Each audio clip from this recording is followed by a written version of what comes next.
Hey guys, welcome to Mouni media. நம்ம இன்னைக்கு இந்த வீடியோவில் யாரை பற்றி பார்க்க போகிறோம் அப்படின்னா எஸ் பாரதி கண்ணன் அவர்களை பற்றி தான் பார்க்க போகிறோம். இவர் நிறைய படங்களில் குட்டி குட்டி ரோலில் ஆக்ட் பண்ணி நீங்கள் கண்டிப்பாக பார்த்துருப்பீங்க.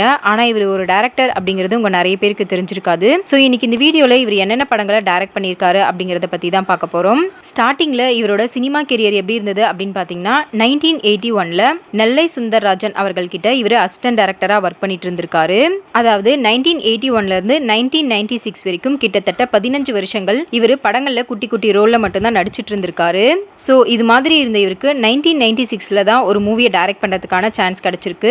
இந்த மூவியோட ப்ரொடியூசர் யாருன்னு பாத்தீங்கன்னா KV குணசேகரன் அப்படிங்கிறவங்க. அண்ட் இந்த படத்துல நாசர் ஊர்வசி இவங்க ரெண்டு பேரும் லீட் ரோல்ல ஆக்ட் பண்ணியிருக்காங்க. இந்த படம் பாத்தீங்கன்னா ஒரு ஆக்ஷன் டிராமா மூவி அப்படின்னு சொல்லியிருக்காங்க.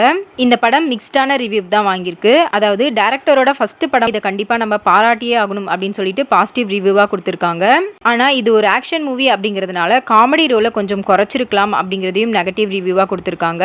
இதுதான் இவரோட ஃபர்ஸ்ட் டைரக்ஷன் மூவியான அருவா வேலு அப்படிங்கிற படம். அண்ட் 1998 ஒரு மூவியை டைரக்ட் பண்ணியிருக்காரு. இந்த படம் பார்த்தீங்கன்னா ஒரு டிவோஷனல் மூவி.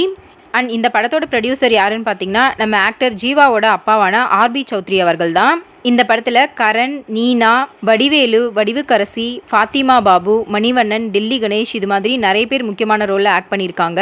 அண்ட் இந்த படத்தில் இவருமே ஒரு குட்டி ரோலில் ஆக்ட் பண்ணியிருப்பாரு. கண்டிப்பாக அந்த சீன் உங்கள் எல்லாருக்கும் ஞாபகம் இருக்கும்னு நினைக்கிறேன். லவ் ஃபெயிலியர் ஆன ஒருத்தர் சரக்கில் விஷத்தை கலந்து வச்சுட்டு உட்காந்துருப்பாரு.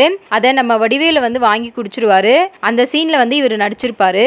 இந்த படத்தோட ஸ்கிரிப்ட் ரொம்பவே பழைய ஸ்கிரிப்டாக இருந்தாலும் ரூரல் ஏரியாவில் இருக்கிற பீப்புள்ஸ்க்கும் விமன்ஸ்க்கும் இந்த படம் கண்டிப்பாக ரொம்பவே பிடிச்சிருக்கும் அப்படிங்கிறத பாசிட்டிவ் ரிவ்யூவா கொடுத்திருந்தாங்க. அதுதான் இவரோட செகண்ட் டைரக்ஷன் மூவியான கண்ணாத்தாள் அப்படிங்கிற படம். அண்ட் 2000 இன்னொரு மூவியை டைரக்ட் பண்ணியிருக்காரு. இந்த படத்தோட ப்ரொடியூசர் யாருன்னு பார்த்தீங்கன்னா நம்ம RB சௌத்ரி அவர்கள் தான். அண்ட் இந்த மூவியில் பிரபு, ரோஜா, கரண், உதயா, சித்ரா இவங்கெல்லாம் லீட் ரோலில் ஆக்ட் பண்ணியிருக்காங்க. இந்த படத்தோட மியூசிக் டைரக்டர் யாருன்னு பார்த்தீங்கன்னா நம்ம இசைஞானி இளையராஜா அவர்கள் தான். இந்த மூவியுமே மிக்ஸ்டான ரிவ்யூ வாங்கி ஆவரேஜான பாக்ஸ் ஆஃபீஸ் தான் கலெக்ஷன் பண்ணியிருக்கு. அதுதான் திருநெல்வேலி அப்படிங்கிற படம். அண்ட் 2001 இன்னொரு மூவியை டைரக்ட் பண்ணியிருக்காரு. இந்த படத்தோட ப்ரொடியூசர் யாருன்னு பார்த்தீங்கன்னா புஷ்பா கந்தசுவாமி அப்படிங்கிறவங்க.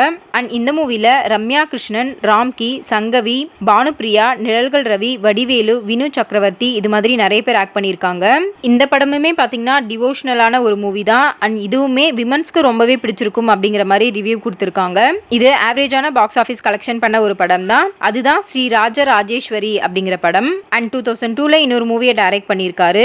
இந்த மூவியுமே ஒரு டிவோஷனல் மூவி தான். இந்த படத்தோட ப்ரொடியூசர் யாருன்னு பார்த்தீங்கன்னா எஸ் மகாலட்சுமி அப்படிங்கிறவங்க. இந்த படத்தில் விஜய் சாந்தி, கரண், லயா இவங்க 3 பேரும் லீட் ரோல ஆக்ட் பண்ணியிருக்காங்க.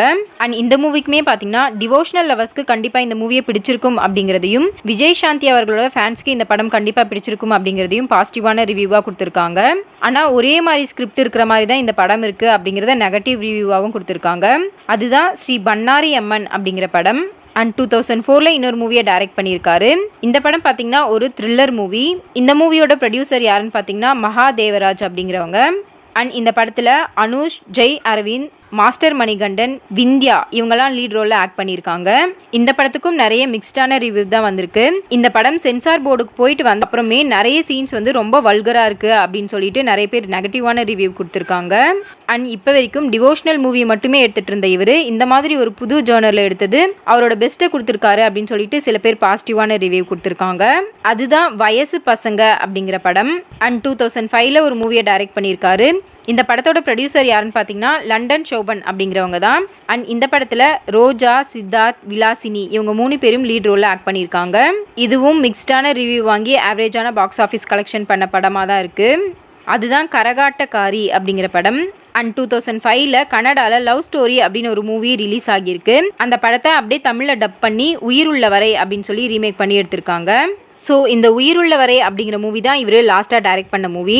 இவர் சில படங்களில் ஆக்டும் பண்ணியிருக்காரு. அதில் சில படங்களை மட்டும் நம்ம பார்க்கலாம். 2007 மாயக்கண்ணாடி அப்படிங்கிற மூவியில் இவர் ஆக்ட் பண்ணியிருக்காரு. அண்ட் 2018 வெளியான திருவண்ணாமலை அப்படிங்கிற படத்தில் பாண்டியன் அப்படிங்கிற கேரக்டரில் ஆக்ட் பண்ணியிருக்காரு. 2010 கச்சேரி ஆரம்பம் அப்படிங்கிற படத்தில் கேரளா அஸ்ட்ராலஜராக இருக்க மாதிரியான ஒரு கேரக்டரில் ஆக்ட் பண்ணியிருக்காரு. 2010 வெளியாகி பிளாக் பஸ்டர் ஹிட்டான சிங்கம் அப்படிங்கிற படத்தில் போலீஸ் இன்ஸ்பெக்டராக வர மாதிரியான ஒரு கேரக்டரில் ஆக்ட் பண்ணியிருக்காரு.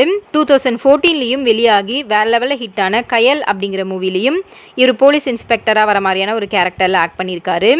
அண்ட் 2015 அதிபர் அப்படிங்கிற படத்தில் பரமேஸ்வரன் அப்படிங்கிற ஒரு கேரக்டரில் ஆக்ட் பண்ணியிருக்காரு. அண்ட் 2017 நம்ம தனுஷ் அவர்களோட நடிப்பில் வெளிவந்த பாண்டி அப்படிங்கிற படத்தில் அவங்க மாமாவாக வர மாதிரியான ஒரு கேரக்டரில் ஆக்ட் பண்ணியிருக்காரு. அண்ட் 2018 பக்கா அப்படிங்கிற படத்தில் இவர் ஆக்ட் பண்ணியிருக்காரு. லாஸ்ட்டாக 2023 வெளியான 1000 பொற்காசுகள் அப்படிங்கிற படத்தில் இவர் போலீஸ் இன்ஸ்பெக்டரா முத்து அப்படிங்கிற ஒரு கேரக்டரில் ஆக்ட் பண்ணியிருக்காரு. இவர் படங்களில் மட்டும் இல்லாமல் இப்போ ரீசெண்டாக நிறைய சீரியல்ஸ்லையும் ஆக்ட் பண்ணியிருக்காரு. அது என்னென்ன அப்படின்னு பார்த்தீங்கன்னா 2019 கோலங்கள் அப்படிங்கிற கதையில் மினிஸ்டர் சங்கர பாண்டியனா இவர் ஆக்ட் பண்ணியிருக்காரு. அண்ட் 2009 மாதவி அப்படிங்கிற ஒரு கதையில் இவர் ஆக்ட் பண்ணியிருக்காரு. 2013 15 வரைக்கும் ஒரு 3 சீரியல்ல ஆக்ட் பண்ணியிருக்காரு. அது என்னென்ன அப்படின்னு பார்த்தீங்கன்னா ராஜகுமாரி அப்படிங்கிற சீரியல்ல கூல் பாண்டி அப்படிங்கிற ஒரு கேரக்டர்ல ஆக்ட் பண்ணியிருக்காரு. அண்ட் செகண்டா மடிப்பாக்கம் மாதவன் அப்படிங்கிற சீரியல்ல வாசுதேவன் அப்படிங்கிற கேரக்டர்ல ஆக்ட் பண்ணியிருக்காரு. அண்ட் பாசமலர் அப்படிங்கிற சீரியல்ல காளியப்பன் அப்படிங்கிற ஒரு கேரக்டர்ல ஆக்ட் பண்ணியிருக்காரு. அண்ட் 2019 பாண்டவர் இல்லம் அப்படிங்கிற சீரியல்ல அதிவீர பாண்டியன் அப்படிங்கிற ஒரு கேரக்டர்ல ஆக்ட் பண்ணியிருக்காரு. அண்ட் லாஸ்டா பார்த்தீங்கன்னா எதிர்நீச்சல் சீரியல்ல கோவை சுப்பையா அப்படிங்கிற ஒரு கேரக்டர்ல இவர் சூப்பராகவே ஆக்ட் பண்ணிட்டு இருக்காரு. ஸோ அவ்வளோதாங்க, நம்ம பாரதி கண்ணன் அவர்கள் ஆக்ட் பண்ண டைரக்ட் பண்ண எந்த மூவி உங்களோட ஃபேவரட் மூவி அப்படின்னு சொல்லிட்டு கண்டிப்பாக கமெண்ட் பண்ணுங்க. அண்ட் இந்த வீடியோ பிடிச்சிருந்தா லைக் பண்ணுங்க. இதே மாதிரி தகவல்களை தெரிஞ்சுக்க எங்கள் மௌனி மீடியாவை ஃபாலோ பண்ணுங்க. தேங்க்யூ.